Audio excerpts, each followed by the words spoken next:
Story number 1. The rain that night was relentless, pounding against the windows like it had something to prove.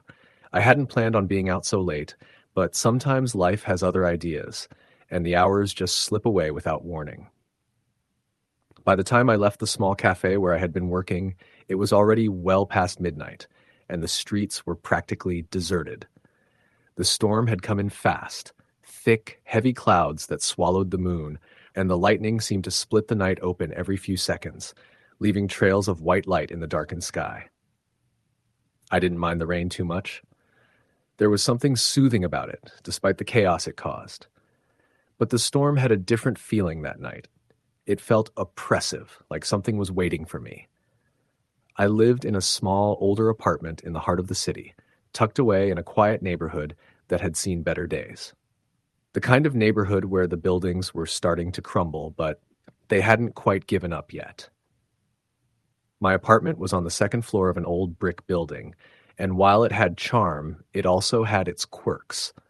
The pipes would groan in the middle of the night, the floors creaked with the slightest movement, and the walls were thin enough that I could hear conversations from the neighbors below. Still, it was affordable, and at the time, that was all that mattered. As I trudged down the sidewalk, my hood pulled low over my head to shield myself from the rain, I couldn't shake the feeling that I was being watched. It wasn't a new feeling for me. I had grown up in a house with a long, dark hallway that I would always run through as a child just to get to my room without looking back. It was that same feeling, the one that made the hairs on the back of your neck stand up. But I wasn't a child anymore, and this was a city street. There shouldn't have been any reason for me to feel uneasy. Still, I picked up my pace. I turned the corner onto the street where my building stood, and as I did, I caught a glimpse of something moving across the street. A figure, tall and thin, dressed all in black, standing still at the edge of the alley. I blinked, thinking it was just a trick of the light. But when I looked again, the figure was still there, unmoving, staring in my direction. It was just for a split second, but it was enough to make my heart skip a beat. The way the figure was so perfectly still, almost like it was waiting for something, made my skin crawl. I hurried into the building, pushing open the front door and letting it slam behind me. The entryway smelled like old wood and dust, a familiar, comforting scent, and I took a moment to let it ground me. The air inside the building was thick with the sound of the storm outside, rain pounding against the windows, wind howling through the cracks in the walls. I glanced up at the mailboxes near the door, and for the briefest moment I thought I saw something move at the far end of the hallway. It was just a shadow, but it felt wrong. I shook my head, trying to shake off the unease that had followed me from the street, and made my way up the stairs to the second floor. My apartment door was just as I had left it. The same chipped paint, the same old brass handle that never quite turned right. I fumbled for my keys, my hand shaking slightly as I unlocked the door and stepped inside. The apartment was quiet, as it always was. The only sounds were the steady patter of rain against the windows and the occasional rumble of thunder in the distance. I kicked off my shoes and tossed my coat onto the couch before heading into the kitchen. I was hungry, but the thought of cooking was unappealing. I grabbed a quick snack, sat down at the table, and stared out the window. It was then that I heard the knock. It was soft, almost too soft to hear over the sound of the storm. But there it was, unmistakable. A knock at the door. I froze, my heart racing. It didn't make sense. No one ever knocked at my door. Not this late, and especially not in the middle of a storm like this. I waited, listening, expecting the sound to come again. But nothing, just the howling wind and the steady rhythm of the rain. I slowly stood up and made my way to the door. My mind was racing. Who could be there? Was it a mistake? Had I somehow missed a message? I peered through the peephole, but all I saw was the dim hallway, empty except for the shadows cast by the flickering lights above. There was no one there. I stood there for a long moment, just staring at the door, my hand still on the knob. I didn't know what to do. I wanted to open it, to check, but part of me told me not to. The hair on the back of my neck stood up and my pulse quickened again. The feeling of being watched, of something not quite right, returned. I shook my head, convincing myself that I was just being paranoid. Maybe it was a prank or some neighbor who had lost track of time and wanted to talk. I let out a deep breath and turned the handle. The door opened with a creak. The hallway was empty. I glanced up and down, expecting to see someone standing there, but there was no one. The light flickered again, casting long, distorted shadows along the walls. I stepped into the hallway, peering around the corner, half expecting something to jump out at me. Nothing. I was about to close the door when I noticed something strange. A small piece of paper, crumpled up and tucked into the corner of the door frame. It looked like it had been left there intentionally, placed just so that it would catch my attention. I bent down and picked it up, my fingers trembling slightly as I unfolded it. The message was simple, written in a hurried, uneven hand. "I'm outside." My stomach dropped. I looked around the hallway again, the sense of unease now overwhelming. I could hear the wind howling outside and the rain was coming down harder, but I couldn't shake the feeling that someone was near. Watching. Waiting. I slammed the door shut and locked it, my heart pounding in my chest. I backed away slowly, my eyes fixed on the door as if expecting it to burst open at any moment. But the hallway remained silent. I paced the apartment, trying to calm my nerves. The air felt thick, suffocating, and I couldn't shake the image of the crumpled note. Who had left it? Why? And why now? I didn't know what to do. I wanted to call the police, but I didn't have any concrete evidence that something was wrong. It could have been a prank, someone with too much time on their hands. But deep down, I knew it wasn't. I spent the next few hours locked inside, waiting for something to happen, but nothing did. The storm raged on outside, the thunder shaking the windows, but the apartment was quiet. Eventually, exhaustion took over, and I collapsed into bed, hoping that whatever had been bothering me would disappear with the morning light. But it didn't. The next day, I woke up to the sound of a knock on the door. It was still early, and the storm had subsided, but the memory of the night before was still fresh in my mind. I hesitated for a moment, my heart hammering in my chest as I sat up in bed. The knock came again, soft, persistent. I had to know. I grabbed my phone and dialed the number for the building manager, my fingers shaking. "Hello?" His voice was groggy, like I had woken him up. I need to ask you something," I said, my voice tight. "Is there anyone else who has a key to my apartment?" There was a long pause on the other end of the line. "No," he said slowly. "Only you have the key to your apartment. Why?" I didn't answer him. I just hung up and stared at the door. The knocking continued. I couldn't do it anymore. I packed a bag and left, leaving the apartment behind. I couldn't explain what happened that night, and I couldn't bring myself to stay there, wondering if it would happen again. I never returned. But every time it rains, I can still hear it. The knock. Story the end. Story number 2. The storm was relentless that night. It started as a soft drizzle just before my shift ended. But by the time I got out of work, the rain had turned into a torrential downpour, as though the sky was dumping every drop it had left. I worked the night shift at a gas station on the outskirts of town, a place that barely saw customers past midnight. The station was one of those older buildings that had a certain creepiness to it, especially at night, with its dimly lit interiors and the constant hum of the fluorescent lights. The steady sound of rain hitting the roof did nothing to calm my nerves. I was used to the quiet, but tonight something felt different. I locked up the front doors, grabbed my things, and stepped outside. The rain was coming down in sheets, obscuring my view. I could barely make out the outline of my car in the parking lot, the headlights barely cutting through the dark, wet fog. The wind howled around me as I hurried toward my car, my shoes splashing in the puddles. I couldn't wait to get home, to get out of this storm and into the comfort of my apartment. As I reached my car, I noticed something strange. There was a figure standing by the side of the road, just beyond the gas station lot. At first, I thought it was someone trying to find shelter from the storm, but there was something off about the way they stood, motionless, facing the road with their heads slightly tilted forward. I couldn't see much detail in the darkness, but the person seemed to be wearing a long coat, their posture unnaturally still, almost as if they were waiting for something, or someone. I hesitated, unsure of what to do. I considered calling out, but something held me back. Maybe it was the weather, or maybe it was the sense of unease settling in my chest, but I couldn't bring myself to approach. I climbed into my car, started the engine, and slowly pulled out of the parking lot, glancing in my rearview mirror. The figure was still there, standing motionless at the side of the road, their silhouette barely visible against the rain. The drive home was uneventful, but my thoughts kept drifting back to that figure. Who were they? What were they doing out there in this storm? I told myself I was just being paranoid, but the feeling of unease wouldn't leave me.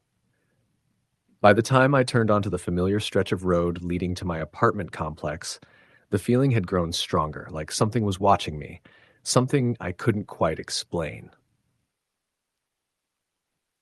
I pulled into my parking spot and grabbed my things, stepping out of the car. The rain hadn't let up at all, and the wind was colder now, biting at my skin as I hurried toward the entrance of the building.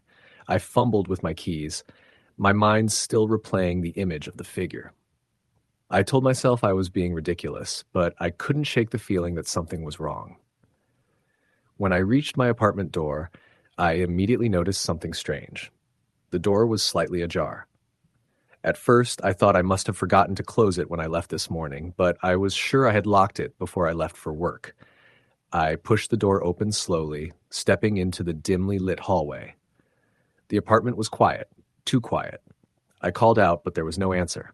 My heart was pounding in my chest as I moved further into the living room.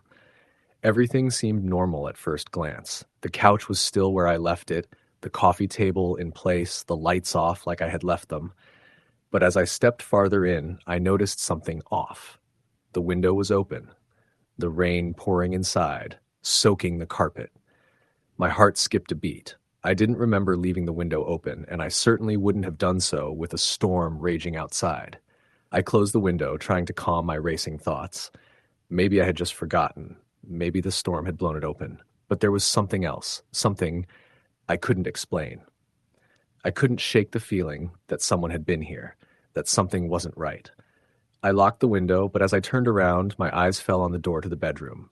It was wide open, the light from the hallway casting long, eerie shadows inside.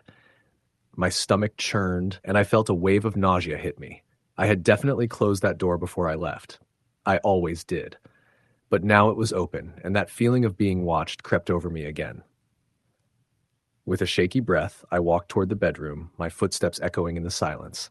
As I passed the doorway, I noticed something odd, a faint, wet trail on the floor, as if someone had walked across the room with damp shoes. My pulse quickened. I knew I had left the place dry when I left. I had cleaned up earlier that day. There was no way that trail could have been there before. I stepped into the bedroom cautiously, my eyes scanning the room. The bed was made, the dresser in its place, but there was something in the far corner that made my heart race. A figure was standing there, barely visible in the dim light. My breath caught in my throat as I froze, my mind scrambling to process what I was seeing. It was a person, a woman, standing still, facing the wall. She was soaking wet, her long hair hanging down over her face, her clothes clinging to her body. I could see nothing but the pale outline of her figure, her presence making the room feel suffocating. I opened my mouth to speak, but no words came out. I couldn't move, couldn't think. My body was paralyzed with fear. Then she turned. Slowly, her head turned to face me, and I saw her face. Her skin was deathly pale, almost translucent, and her eyes, those eyes were wide open, but there was nothing behind them, no light, no life, just emptiness. Her mouth opened, but no sound came out. She took a step toward me, her movements jerky and unnatural, like a puppet being pulled by invisible strings. My body refused to move, refused to flee, as if something was holding me in place, trapping me in the room with her. And then in a voice so soft I could barely hear it, she whispered, "Get out." I don't know how I found the strength to move, but I did. I bolted from the room, heart hammering in my chest, my legs shaking with each step. I ran out of the apartment, down the hallway, out of the building. I didn't look back. I didn't dare.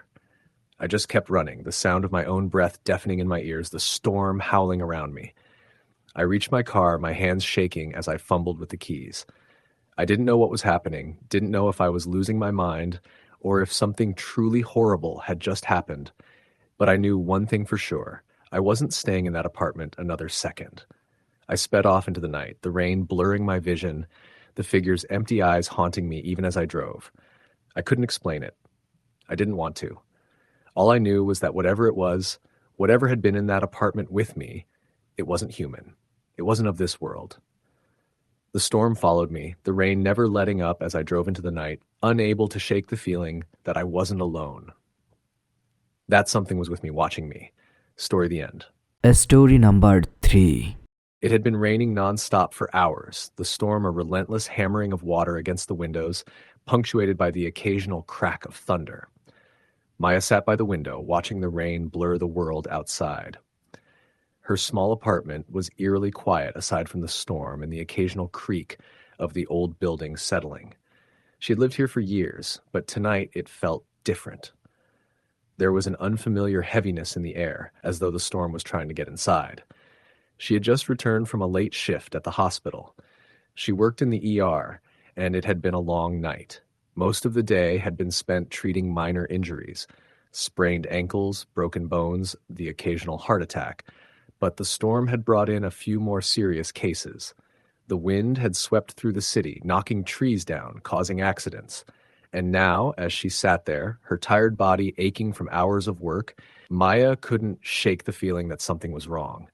She'd never been one to believe in superstitions or the supernatural, but tonight, her gut told her that something was off. She tried to ignore it, telling herself it was just the stress of the day, but the unease wouldn't leave. It gnawed at her, digging deeper into her chest with each passing moment. Her phone buzzed, snapping her out of her thoughts. It was a text from her brother, Mark. "You home yet? Be careful, the storm's getting worse. Call me when you can." Maya smiled faintly and typed a quick reply. "Yeah, just got in. I'm fine. Don't worry." She set the phone down and returned to watching the rain. The wind had picked up again, howling outside, causing the trees to sway violently. She felt a chill creep up her spine as the window rattled in its frame. The sound was almost unnatural, like something was trying to break through. She glanced toward the front door. Her apartment, though small, was cozy. She had lived here alone since she moved to the city 3 years ago, and she'd never felt unsafe, not once. But tonight, with the storm raging outside and the darkness pressing in around her, a sense of vulnerability washed over her. It wasn't that she was afraid of the storm itself. She was used to thunderstorms. But something about the intensity of it, the sheer force, felt suffocating. A loud bang echoed from the hallway, breaking the silence and making her jump. She froze, heart pounding. The building was old, and it wasn't uncommon for the walls to creak and groan in the wind, but this sound was different. It wasn't just the building settling. It sounded like something had struck the door. Maya's breath caught in her throat. She waited, listening. Silence. Then a faint sound, like soft scratching, followed by another knock, this one harder. She stood, her heart racing, her body frozen in place. Who could it be? She hadn't been expecting anyone. She hadn't heard anyone else in the hallway when she came in. She slowly approached the door, her hands trembling as she reached for the peephole. She didn't see anything. No shadows. No movement. The scratching continued. Maya's mind raced, her pulse thudding in her ears. She was no stranger to the odd noises of an old apartment building, but this was different. There was something deliberate about it, as though someone or something was trying to get her attention.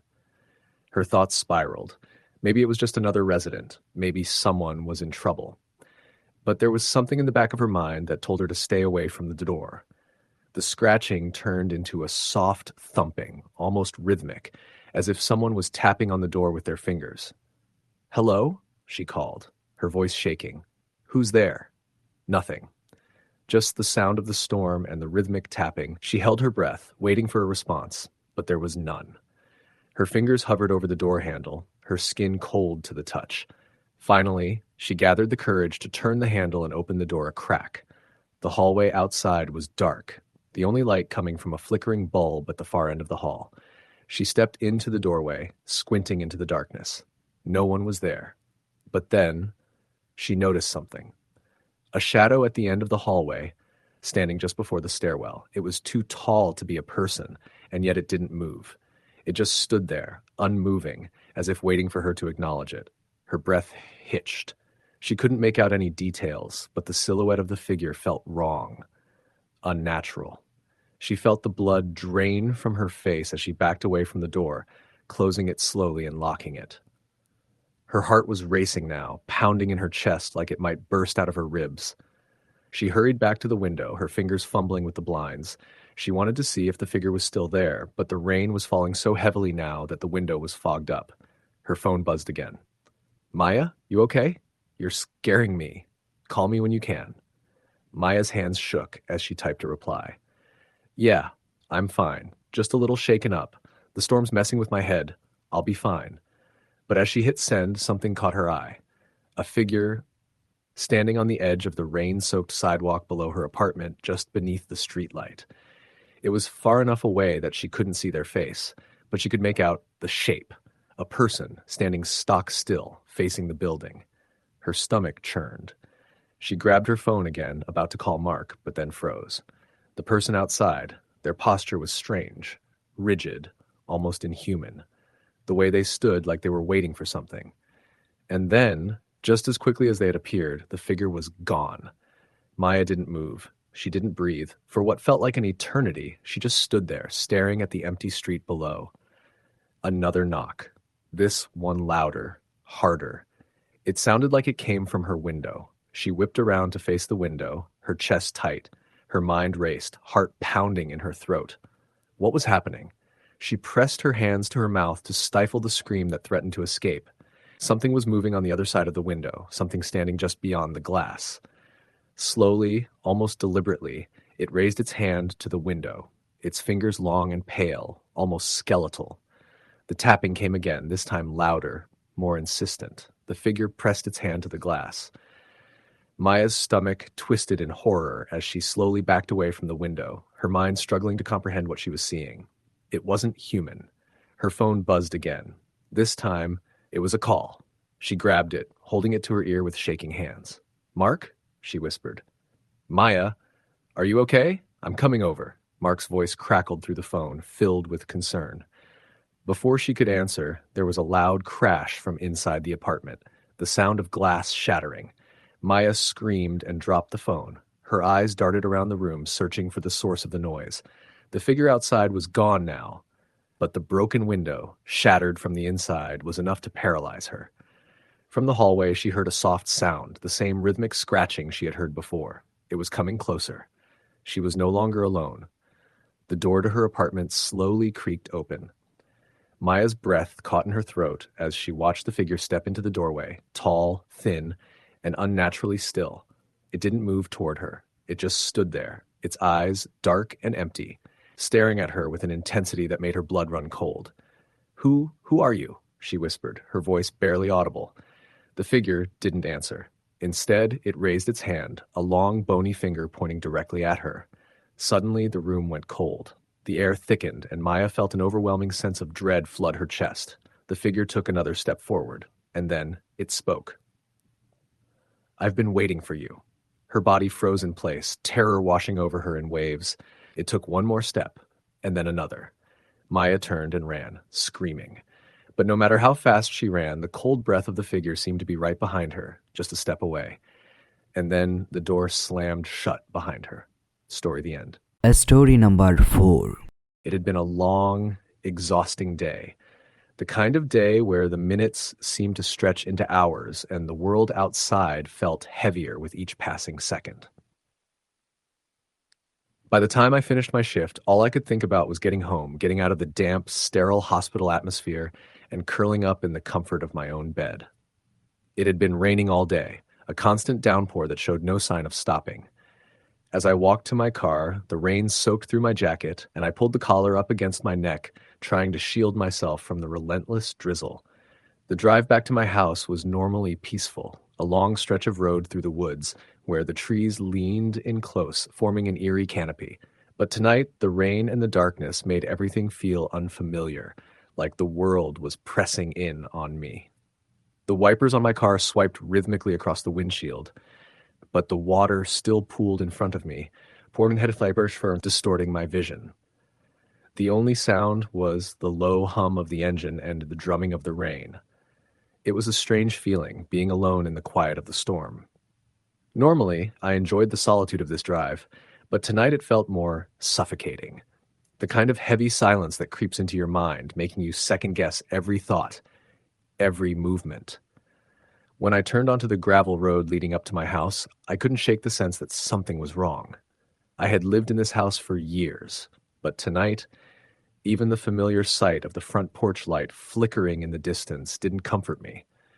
I pulled into the driveway, the gravel crunching beneath the tires, and parked next to the old oak tree that had stood there for as long as I could remember. I sat there for a moment, staring at the house, listening to the rain hitting the roof and windows, wondering if I was just being paranoid. It wasn't like me to feel this way. The house had always felt like a sanctuary, a place where I could escape from everything. But tonight, the dark windows seemed to watch me, and the shadows cast by the trees looked like they were moving. Finally, I pushed the door open and stepped out into the rain, feeling the cold seep through my clothes as I hurried to the front door. I unlocked it, stepped inside, and closed the door behind me, shaking the wet from my hair. The house was quiet, just the way I liked it, but there was an odd stillness to it, like it was holding its breath. I set my keys on the entryway table and kicked off my shoes, then went to hang my jacket on the hook by the door. Everything in the house looked normal. The living room was untouched. The kitchen was in its usual state of organized chaos. But there was something in the air, something that didn't feel right. I couldn't place it, but I had the distinct feeling that I wasn't alone. The house was old, but I had lived there for long enough to know every creak and groan it made. The sounds of the storm outside were one thing, but these were different, subtle, almost imperceptible. I walked through the house, my footsteps muffled by the carpet, and checked all the rooms, the spare bedroom, the bathroom, and my own bedroom. There was nothing unusual, nothing to explain the growing sense of unease that was settling in my chest. Still, I couldn't shake the feeling that something was watching me. The kind of feeling you get when you know you're not alone, even though you can't see anyone. It was getting worse the longer I stayed in the house. My heart rate quickened as I walked through the hallway, past the door to the basement. It was a heavy, old door that creaked when it opened, and I always kept it locked, out of habit. I stood there for a moment, listening, but there was no sound from the basement, no footsteps, nothing. Still, I couldn't shake the feeling that I needed to check. Maybe I was just tired or my mind was playing tricks on me, but something in the pit of my stomach told me to go down there. I grabbed the old brass key from the hook by the door and unlocked it, the click of the lock echoing louder than it should have in the silence of the house. The basement was dark, the stairs steep and narrow. I hesitated for a moment, but then, driven by a sudden surge of unease, I stepped onto the first stair. The wood creaked under my weight, and the air grew colder as I descended. I reached the bottom of the stairs and flicked on the light. The faint glow of the bulb revealed the cluttered space, boxes, old furniture, and the musty smell of dust and decay. Everything looked as it always did. Yet there was something different. A sense of unease that hadn't been there before. The air felt heavier down here, like the storm had somehow made its way inside the house. My eyes scanned the basement, looking for any signs of movement, but there was nothing. I turned to head back up the stairs, but then, out of the corner of my eye, I saw something. A shape. At the far end of the basement, near the old furnace, something was standing there. At first, I thought it was just a trick of the light, or maybe my tired eyes playing tricks on me. But then it moved. A figure, tall and thin, standing perfectly still. It was too dark to make out any details, but the silhouette was unmistakable. My heart skipped a beat, and for a moment I stood frozen, my breath caught in my throat. What was it? Who was it? I felt a chill run down my spine as I took a slow step backward. My feet were heavy, like they were stuck to the floor, unwilling to move. And then the figure shifted again, taking a small step forward. I could feel my pulse pounding in my ears as I scrambled to turn and run up the stairs. My legs were shaking, and it took everything in me to move quickly. I reached the top of the stairs, slamming the basement door shut behind me and locking it. I leaned against the door, gasping for air, trying to calm my racing heart. What the hell had I just seen? I couldn't explain it. I didn't know what it was, but I had the overwhelming feeling that whatever it wasn't human. The house was quiet once again, but now every creak of the floorboards, every gust of wind outside, felt amplified. I couldn't shake the sense that something was lurking just out of sight, watching me, waiting. I grabbed my phone and tried calling my friend Sarah, but there was no signal. I called again, my hands trembling, but still nothing. The storm had knocked out the signal, and I was alone in the house with whatever that thing was. I didn't know what to do. My mind raced through a million possibilities. Should I leave? Should I stay? But I didn't know if I could bring myself to step outside into that storm, not when something was watching me from inside. I stayed in the living room, pacing back and forth, waiting for the storm to pass, waiting for the fear to subside. But it didn't. The minutes turned into hours, and still I couldn't shake the feeling that I was being watched. The house felt like a trap, and every shadow seemed to be hiding something sinister. I couldn't take it any longer. I had to leave. But as I turned to grab my things, I heard something. A soft knock. It came from the door to the basement. I froze, my heart racing. The door was locked, but the knock came again, louder this time. And then, just as suddenly as it had started, it stopped. I knew in that moment that I couldn't stay in the house anymore. I grabbed my keys and ran out the door into the storm, like the rain pelting my face as I rushed to my car. The engine roared to life, and I drove faster than I ever had before, away from the house, away from whatever it was that was still waiting inside. I haven't been back since. Story the end. Story number 5. The rain beat down relentlessly on the roof of the old house, the sound a constant drum of nature's fury. It was the kind of night that made the walls seem thin, as if the storm could flood the house at any moment. Leah sat in the living room, the dim glow from the lamp casting long shadows that danced along the walls. She tried to distract herself by reading, but the storm outside seemed to seep into her thoughts. It was the same every time the weather turned. She couldn't help but feel something was off, as if the storm carried something otherworldly with it. Her phone buzzed, breaking the silence. It was a text from her brother, Alex. "Hey, you still good? It's crazy out there. You need anything?" Leah smiled slightly and typed back, "I'm fine. Just a little stir-crazy from the storm. You stay safe too, okay?" She set her phone down and returned to her book, but the words blurred together, and she couldn't focus. The wind howled outside, shaking the trees, and the occasional thunder sent a shiver down her spine. This wasn't unusual for her, though. She had lived in this house for years, and storms had never bothered her before. Yet tonight felt different. The air felt thicker, as if it was pressing down on her, and the house itself seemed to groan with the wind, creaking in a way that made her feel like it was alive, breathing. She glanced at the clock. It was almost midnight. She had never liked the late hours, always feeling a little more unsettled as the night deepened. The house, although familiar, seemed to take on a different character when the darkness was absolute. A sharp knock at the door startled her. It was so sudden, so forceful, that it nearly made her drop the book. She sat frozen for a moment, the storm's roar almost drowning out the sound.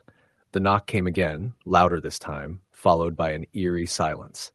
Leah's heart pounded in her chest, and her instinct was to ignore it, to chalk it up to the wind or the storm causing something outside to bang against the house. But the knock came again, insistent, followed by the sound of something scraping against the door. Leah stood up, her feet cold against the hardwood floor. She walked cautiously to the front door, her breath shallow, her mind racing. There was no one she was expecting, no reason for someone to be at her door in the middle of a storm like this. As she reached for the door handle, the scratching sound continued. It wasn't something simple like a branch against the door. It was deliberate, slow, and almost methodical, like fingers dragging against the wood. Her hand trembled on the handle, but she forced herself to turn it. The door creaked open just slightly, and she peered into the darkness beyond the threshold. The porch light was flickering, casting weak shadows on the rain-soaked ground. There was no one there. Just as she was about to step back inside, she heard it. Footsteps, faint but unmistakable. Someone was walking on the wet gravel outside. Her pulse quickened as she scanned the yard. The darkness seemed to stretch on forever, the rain obscuring everything beyond the porch. Then the footsteps stopped. Leah's breath caught in her throat. She waited, but there was no sound, no movement. The silence seemed oppressive, like it was closing in on her. She felt a chill crawl down her spine, the hairs on the back of her neck standing up. Then, in the periphery of her vision, she saw something shift in the darkness. Something tall, standing at the edge of the yard. Her heart began to race again. It wasn't human, at least not in the way she understood. The figure stood motionless, too still, too quiet, and it had a presence that made the air feel colder. For a moment, Leah thought she might be imagining it, the storm playing tricks on her mind. But then the figure stepped closer, and she could make out the shape of it more clearly. It wasn't until it moved that her mind truly registered what she was seeing. A figure, taller than a person should be, draped in dark, ragged clothing, standing in the rain without a care for the downpour. Its face was obscured, hidden in shadow beneath a hood, but Leah could feel its eyes on her, even though she couldn't see them. She slammed the door shut, her heart hammering in her chest. Her hands were shaking as she locked it, her breath coming in quick gasps. She didn't know what was happening, but she knew she wasn't safe. The storm outside howled, the wind slamming against the walls like an angry beast. She backed away from the door, her eyes darting around the room. The shadows in the corners of the room seemed to grow, stretching unnaturally long. Every creak of the house felt like a step closer to whatever was out there. The phone buzzed again. It was Alex. "Maya, you okay? You're scaring me. Call me when you can." She grabbed the phone, dialing his number quickly, but there was no answer. She tried again, but the line was dead. Nothing but static. Panic began to set in. What was going on? Why couldn't she reach anyone? Then the knocking started again. Leah jumped, her body tensing. The sound was louder this time, more aggressive, as if someone was trying to break the door down. She ran to the hallway, grabbing a broomstick from the closet, her heart racing in her chest. She wasn't sure what she thought she'd do with it, but it was all she could think to grab. The door rattled on its hinges, the violent knock punctuated by more scrapes, more dragging sounds.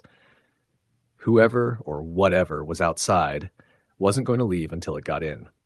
She backed away slowly, holding the broomstick like a weapon. Her mind was a whirlwind of fear and confusion. There was no way this was real. She had to be dreaming. It had to be some sort of nightmare, but it felt too real, too visceral. And then it stopped. The silence was deafening. She stood frozen in the dark, listening. The storm outside seemed to ease slightly, as though the world was holding its breath with her. Every sound was magnified, the soft rustle of her clothes against her skin, the distant sound of thunder rolling across the sky. But the silence was not comforting. It was oppressive. Suddenly, a loud crash from the back of the house shattered the stillness. Glass breaking. Leah screamed, the sound escaping her throat before she could stop it. She dropped the broomstick and ran to the back door, her pulse pounding in her ears. The rain had turned into a torrent, the ground outside flooding quickly. Through the rain, she could see the figure again, standing just outside the broken window. Its hood was gone now, and for the first time, Leah saw its face. It was pale, gaunt, and lifeless. Eyes that were too wide, too empty, stared at her with an intensity that made her blood run cold. Its skin seemed to ripple, almost like it was alive in a way that skin shouldn't be.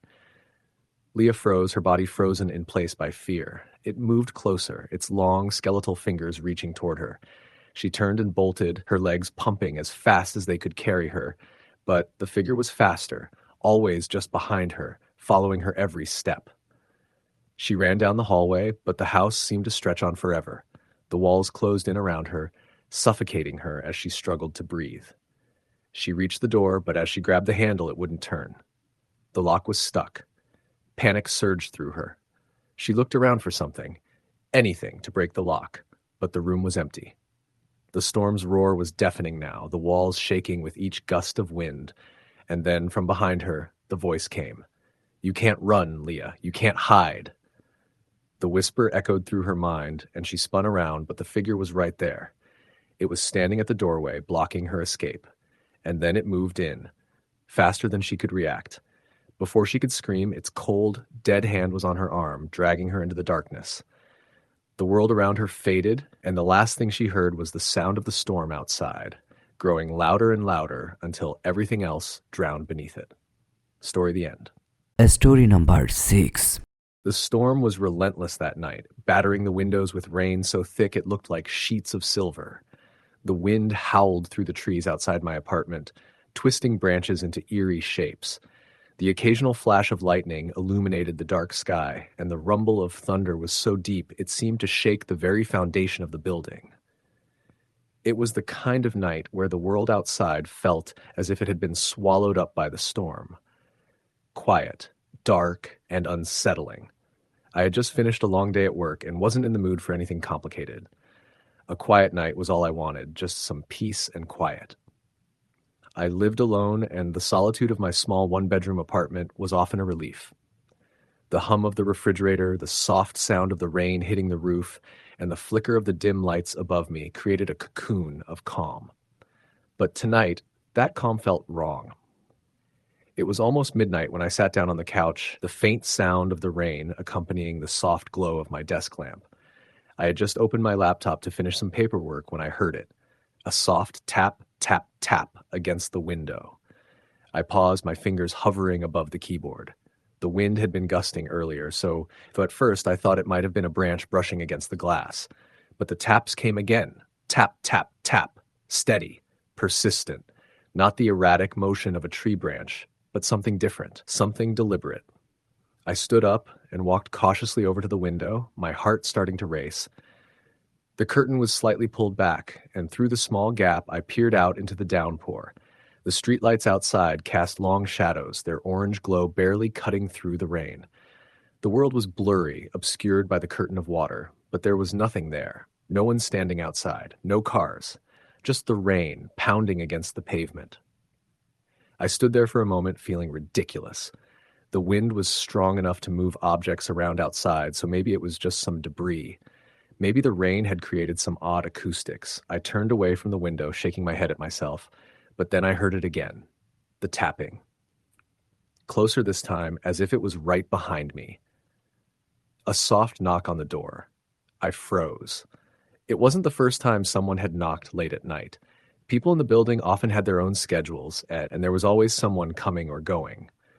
But tonight felt different. The air felt heavier, charged. I walked slowly over to the door, my pulse quickening.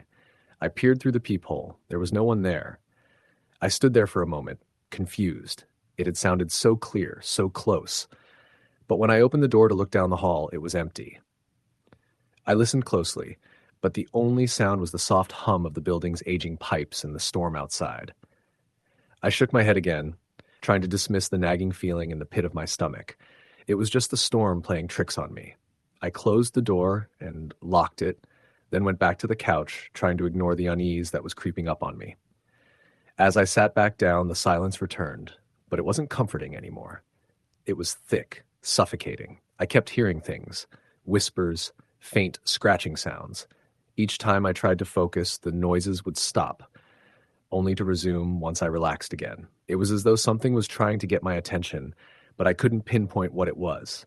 I picked up my phone and texted my friend Rachel, trying to distract myself. "Hey, are you up? I feel like something's off tonight." I didn't expect her to reply right away. It was late, after all, and she had an early morning. But a few seconds later, the phone buzzed. "What's wrong?"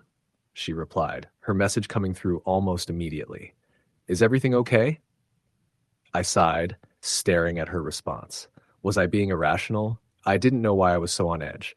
I wanted to tell her everything, the strange tapping, the weird feeling.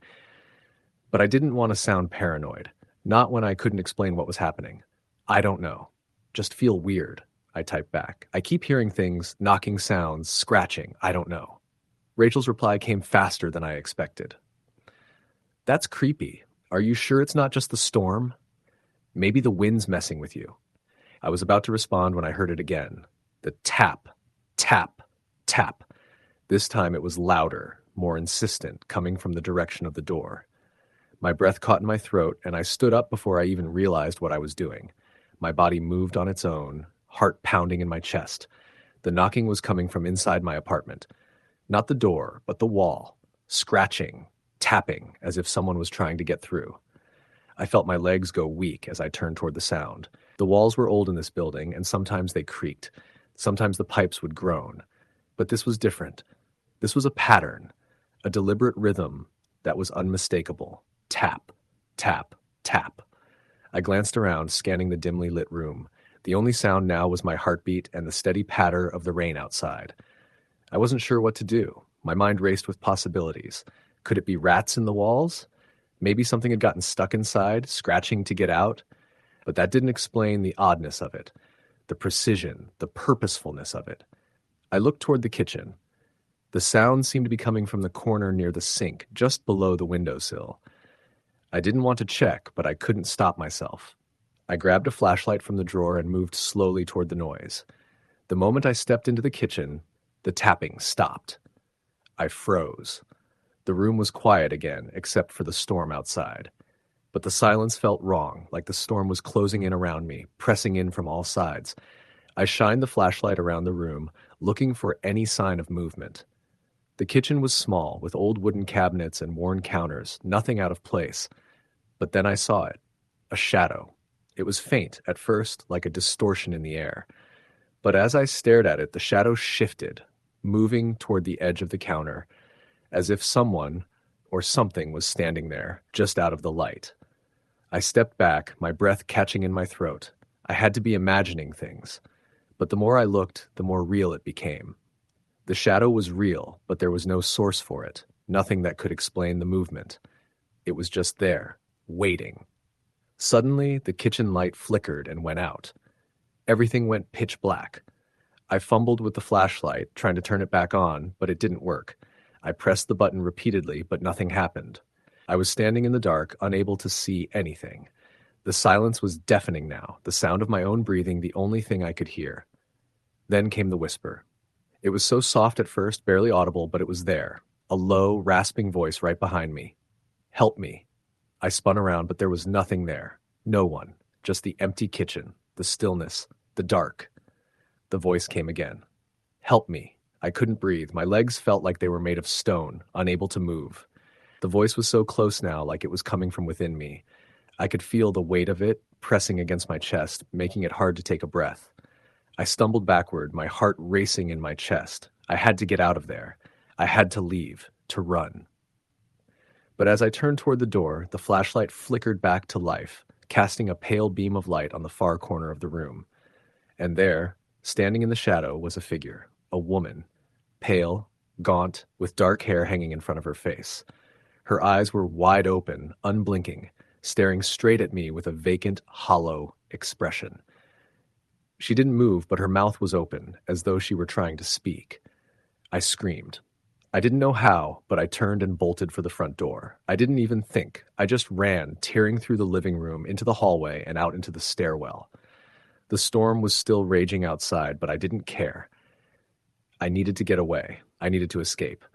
I didn't stop running until I was out in the street, drenched by the rain. I didn't go back. I didn't know what I had seen, but I knew I couldn't face it again. The storm raged on through the night, but I didn't go back to that apartment. I couldn't, and I haven't returned since. Story the end. Story number 7. The rain had been coming down steadily since early afternoon, the kind of downpour that felt like it might never stop. I was on my way back from a late shift at the bookstore, driving my old Civic along a twisting rural road I usually avoided during storms. But that night, the highway was blocked due to an overturned truck, and this was the only detour that made sense. The windshield wipers thumped back and forth, barely keeping up with the sheets of rain. My headlights struggled to illuminate more than 10 feet ahead, and the tall trees that lined both sides of the narrow road swayed violently in the wind. I checked my phone. No signal. That didn't surprise me. This stretch was notorious for spotty coverage. I just needed to get home. As I rounded a bend, something flickered in my periphery. I tapped the brakes, squinting through the rain. There, on the side of the road, stood a figure. A woman. She wasn't waving, wasn't moving, just standing still, arms limp by her sides, soaked through and staring straight ahead. I slowed to a crawl. Something in me resisted stopping, but I couldn't leave her there. I pulled over about 20 feet ahead and rolled down the passenger window slightly, letting the cold wind whip rain into the car. "Hey," I called out. "You need help?" No answer. She didn't move. "Are you okay?" I asked louder, but still nothing. I hesitated, then grabbed my flashlight from the glove compartment, pulled my hood over my head, and stepped into the storm. The cold rain instantly drenched my jeans and hoodie. As I approached her, I noticed something strange. She was barefoot.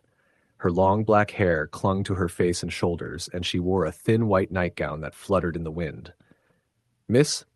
I tried again, waving the flashlight. "You all right?" She slowly turned her head toward me, and I froze. Her eyes, wide, glassy, and unblinking, locked onto mine. Her face was pale, and there were deep shadows beneath her eyes like bruises. She didn't speak. She just stared.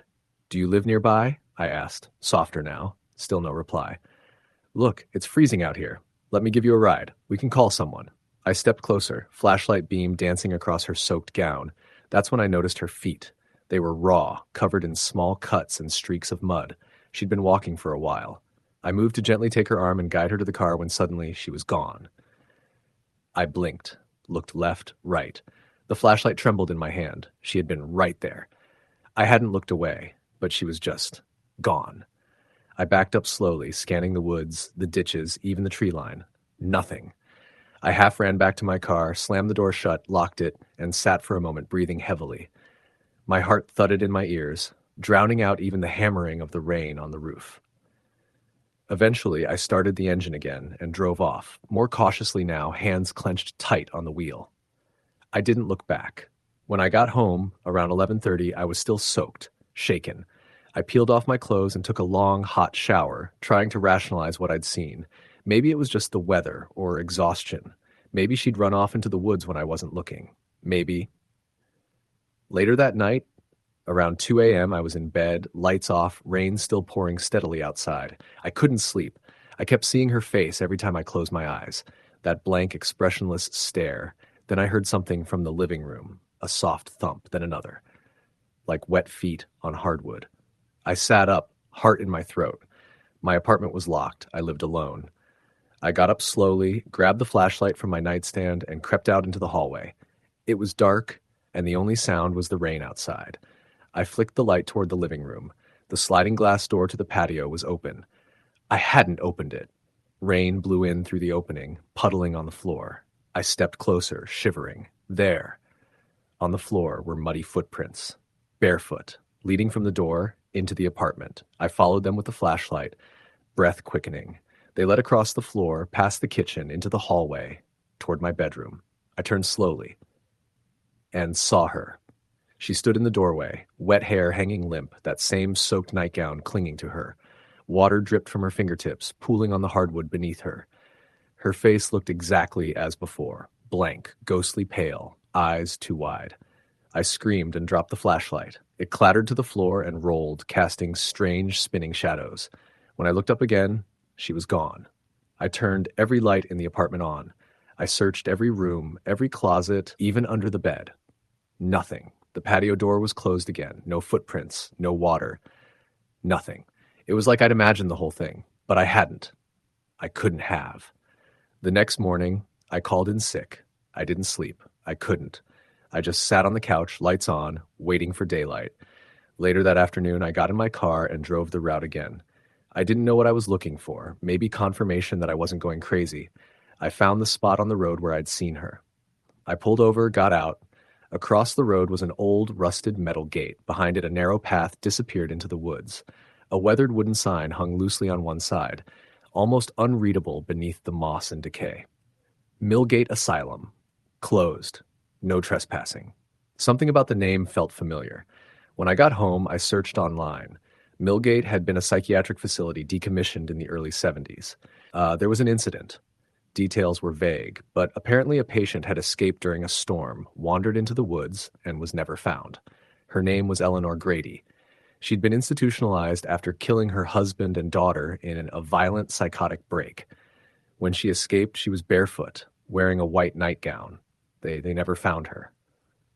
That night, I dreamed of her. In the dream, I was walking through the woods in the rain, flashlight barely lighting the path. And I could hear footsteps behind me, barefoot, slapping wet earth. But every time I turned, no one was there. The sound just kept getting closer, louder. I woke up gasping, covered in cold sweat. My bedroom window was open. I never opened it. The screen was still in place and there were no signs of forced entry, but I was certain I'd closed it the night before. I nailed it shut. The days passed, but things got worse. I started hearing whispers when I was alone. I'd see wet footprints in the hallway, only to disappear when I turned the light on. I started leaving the lights on 24/7, but it didn't help. One night I was brushing my teeth, bent over the sink, when I looked up and saw her in the mirror behind me, just standing in the hallway watching me. When I spun around, she was gone, but the bathroom mirror had a handprint on it. Small, delicate, and wet. I couldn't stay there anymore. I packed a suitcase and left town. Stayed at a motel 2 counties over for a week. Nothing happened while I was gone. I even started to think I was free of her. Then I came home. That first night back, I didn't sleep. Around 3 a.m., I heard something dragging across the hallway floor. A soft, scraping sound. I held my breath, waiting. Then a voice, barely audible, whispering my name. I couldn't take it anymore. I moved, broke the lease, didn't care about the deposit, didn't take most of my things, just got out. It's been 8 months now. I live in a different city, in a high-rise apartment with no ground access, no woods nearby, no rainstorms, just traffic and neon lights. And still, every so often I wake in the middle of the night to the sound of dripping water. I hear soft footsteps, and I see her, just for a second, standing at the foot of my bed. Pale, blank, soaking wet. I don't know what she wants. I don't know why she chose me. I didn't hurt her. I only tried to help. But every rainy night, she comes back. Story the end. Story number 8. The rain had started that afternoon and hadn't let up by the time dusk rolled in.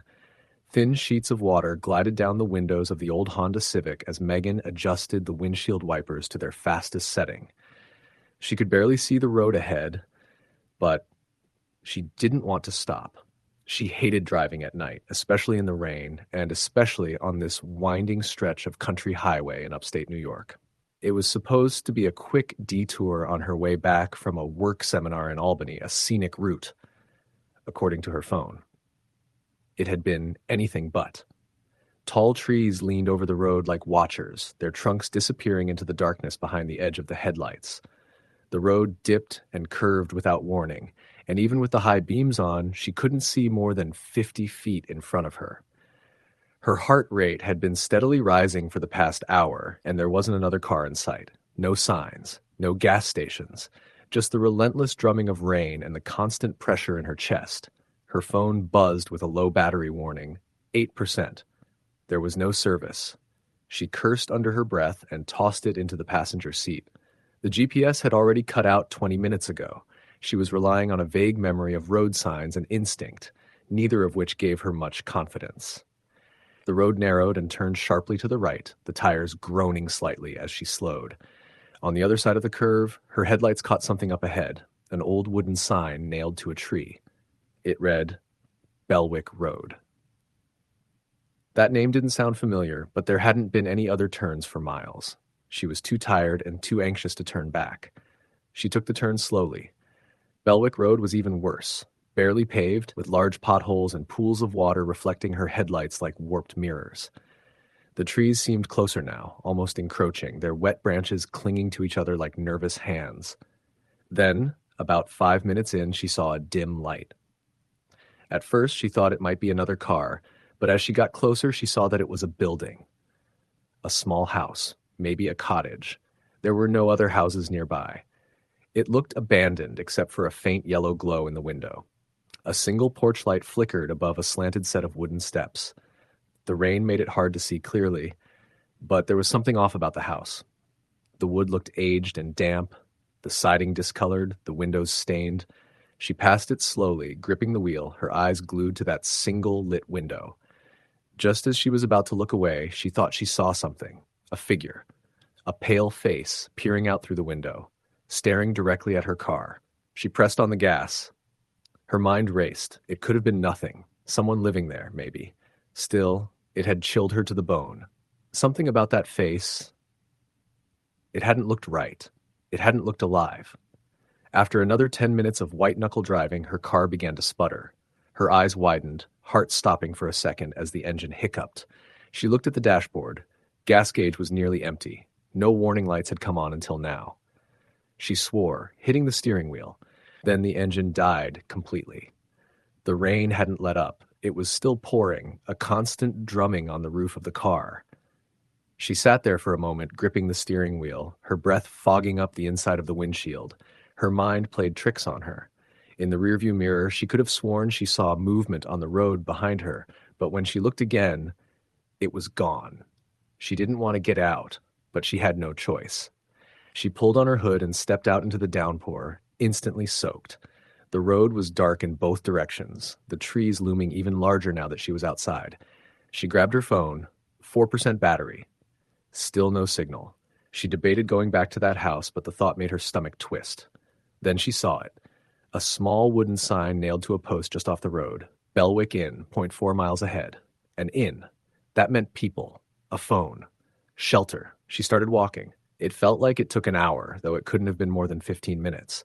Her shoes were soaked through, her teeth chattering. The trees had thickened, and the path had narrowed. But finally, she saw it. An old 2-story building with a slanted roof, its paint long faded, its windows glowing faintly from within. A wooden sign above the front porch read Belwick Inn. The light was on. That was all she needed. She stepped onto the porch and knocked. The door creaked open a few inches with her knock. She waited. No one came. She knocked again, louder. Still nothing. The rain was too much. She pushed the door open slowly and stepped inside. The interior was surprisingly warm, lit by dim yellow lamps mounted on the walls. The lobby looked like it hadn't changed in 50 years. Old wallpaper peeling at the edges, a dusty chandelier overhead, and a reception desk with a tarnished brass bell. She rang it once. From a hallway behind the desk, she heard movement. Then footsteps. Then a woman appeared, tall, thin, with gray hair tied in a loose bun. Her eyes were wide, almost too wide, and her mouth twitched into something like a smile. "Welcome," she said. "You made it just in time." Megan tried to smile. "My car died. I didn't know there was anything out here. Do you have a phone I could use?" The woman didn't answer the question. "You're our only guest tonight. We've been expecting someone." Megan froze. "Expecting?" The woman gestured down the hall. "Room 3. You'll be staying there. It's already prepared." Something about her tone was strange, too rehearsed. Megan felt every alarm in her body go off, but she was cold, wet, and stranded. She nodded slowly and followed the woman down the creaky hallway. The wallpaper along the hall had patterns of vines, but they were faded and stained. At the end of the corridor, the woman stopped at a door marked with a brass 3 and handed her an old-fashioned key. "If you need anything," she said, "don't come out, not until morning." Megan turned to ask what she meant, but the woman had already walked away. The room was old but clean. Too clean, in fact. No dust, no cobwebs, no signs of use. It was like it had just been prepared. A small bed with an antique frame sat in the center, flanked by 2 wooden nightstands. A mirror hung on the wall, had cloudy and chipped. She tried her phone again. Dead. Battery gone. She locked the door and pulled a chair under the handle for extra security. Hours passed. She lay awake, listening to the rain outside and the occasional creak of the old building. But then, sometime around 2 a.m., she heard something different. A knock. Not at her door. Down the hall. One knock, then another, then silence. She sat up in bed, heart racing. Maybe it was another guest arriving? Maybe the woman had gone to open the door? Then came footsteps. Slow, deliberate, getting closer. They stopped outside her room. Another knock. This one at her door. She held her breath. Then a whisper, barely audible through the wood. "Let me in." Her mouth went dry. She didn't move. Another whisper, "Please, I'm so cold." It was a child's voice. She almost cried out. There was no child at the inn. She knew it. That voice didn't sound right. It was too flat, too hollow. Something mimicking a child. Then came scratching, fingernails on the door, then pounding, then a scream, shrill and ragged, inhuman, and then nothing. She stayed frozen until dawn. When light finally began to pour through the curtains, she stepped out, trembling. The hallway was empty, but muddy footprints ran the length of it, ending at her door. Small prints, child-sized. She rushed to the front lobby. No one. The desk was gone. Just an empty space. No sign the woman had ever been there. The front door was wide open. Outside, the rain had finally stopped. She ran all the way back to her car. When she got there, she nearly collapsed. The car was gone. In its place was a wide, deep rut in the mud. Tire tracks, like the car had been dragged. She ran to the road and flagged down the first truck she saw. The driver, an older man in a flannel jacket, listened to her story quietly, then shook his head. "There ain't no inn out here, ma'am. Belwick Inn burned down in 1973. Lightning strike. Whole place gone. 4 dead, including a kid. People say she still walks that road when it rains." Megan didn't say anything. She just looked back toward the trees, and for a moment she thought she saw something. A pale face, peering out from between the branches. Story the end.